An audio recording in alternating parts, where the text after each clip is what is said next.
So we had the incredible schos to learn Daf Tes Zayin. So just a quick review of the Daf. So first of all, we established a couple of important points. Number one, we established that halacha lamaisa, there of course is an ongoing machlokes in Beis Shammai and Beis Hillel regarding tsaras habas, the co-wife or co-wife of an erva in general, about her yibum obligation. Beis Hillel saying she is exempt, and Beis Shammai saying she is obligated. The Gemara on the top of Tazayin establishes that not only did Beis Shammai paskin this way, but Beis Shammai actually acted this way as well, and held that halacha lamaisa tsaras habas is, or tsaras erva, is chayebes in yibum / chalitza.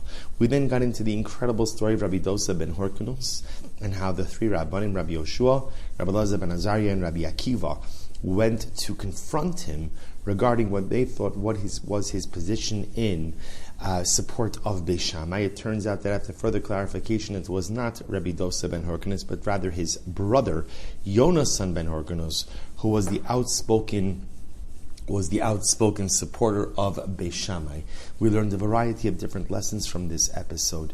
Number one, the ability to resolve conflict through direct engagement. Sometimes we hear what people say, or we assume we understand what people say, but no better way to avoid machlokes than direct consultation, than direct discussion, than direct engagement. We saw again the incredible humility of Rabbi Akiva, that when confronted by Yonasan, said, not only am I not a cattle herder, I'm not even a sheep herder. No matter how great you become in life, always try to maintain a proper sense of humility.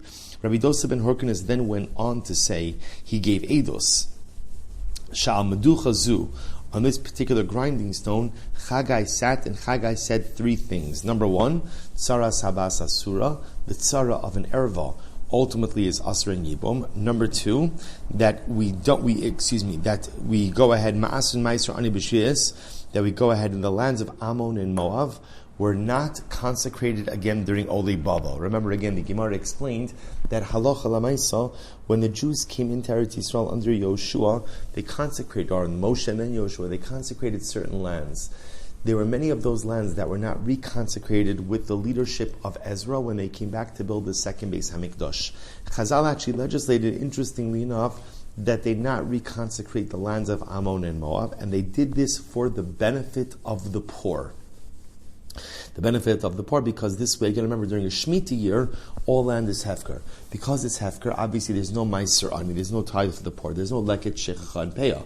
As such, the poor are kind of relegated to the same exact status of everyone else. So they get no preferential, charitable treatment. So the Chachamim were gozer that when the second wave of Aliyah came under Ezra, that they should not go ahead and reconsecrate those lands, because by not reconsecrating those lands, the rabbis established that although there is a tithing obligation midrabanan on a rabbinic level, ultimately they will not be subject to Kedusha Shriyas, to Shemitah.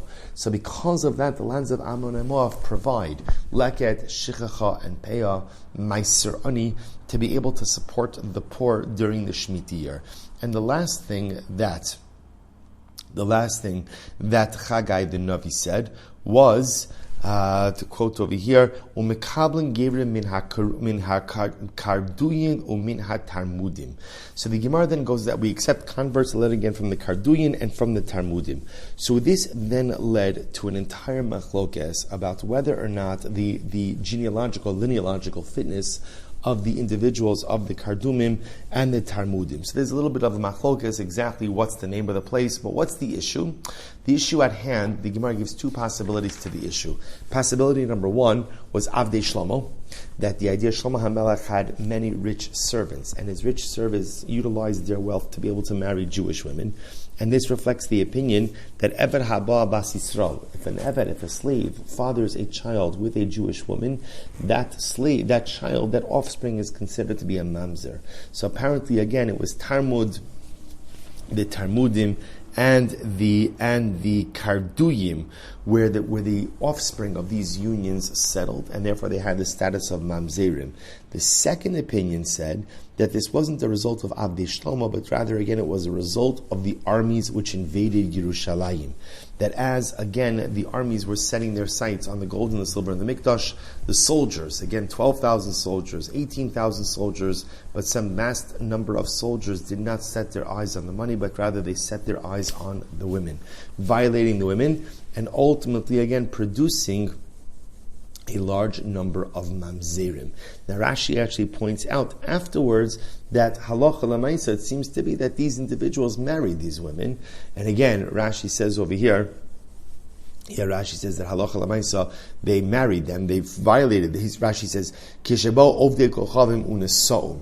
So the lashon of the Gemara seems to indicate that they violated them, but then it also sounds like they married them as well. And once again, this is reflective of the idea that halacha l'maisa, when a non-Jew fathers a child with a Jewish woman, that the child is a mamzer. Now halacha l'maisa, we don't paskin that way, but clearly the opinion of the Gemara does hold that way, which is why the residents of the Talmudim and the Karduyim, you can't go ahead, or I should say, Chagai said you can go ahead and be makabel gerim from them because they're not mamzerim, they're legitimate non-Jews, but we seem to see some level of machlokes regarding their genealogical fitness. Wonderful.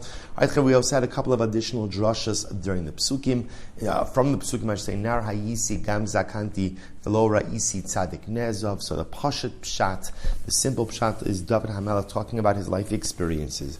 I have encountered much turmoil. Nar hayisi gam zakanti, from my youth until my old age, it was a constant uphill battle. Velo ra'isi tzadik nezov v'zaro v'akesh lachem. But I've always seen that Hashem always protects those and provides for those who establish a close relationship to Him. Second interpretation, we explain Nar Hayisi Gam Zakanti. We start out life as a Nar. We start out life filled with hope, aspiration, goals, and dreams. Gam Zakanti, then we become old. But Velo Re'isi Tzadik Nezav, if we maintain our connection, fidelity, and allegiance to HaKadosh Baruch Hu, it's that relationship which girds us and bolsters us with an incredible sense of emunah, which allows us to continue to dream, to hope, and to aspire to be more. All right, we'll stop over here for today. Wishing everyone a wonderful day.